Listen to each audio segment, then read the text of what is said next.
বিসমিল্লাহির রহমানির রহিম। আমি মোহাম্মদ ফরিদুল কবির তালুকদার শামীম।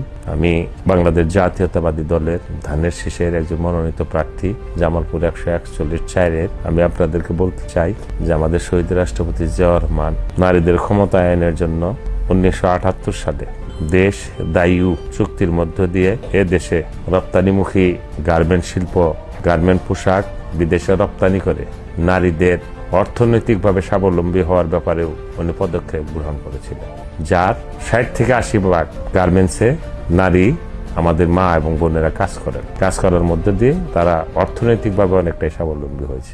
1979 সালে শহীদ রাষ্ট্রপতি জিয়াউর রহমান পঞ্চম সংশোধনীর মধ্য দিয়ে সংসদে নারীদের সংরক্ষিত আসন 30টি আসন নির্ধারণ করার মধ্য দিয়ে আমি মনে করি যে নারীদের ক্ষমতায়ন বৃদ্ধি করা হয়েছে। বাংলাদেশ সবার আগে বাংলাদেশ।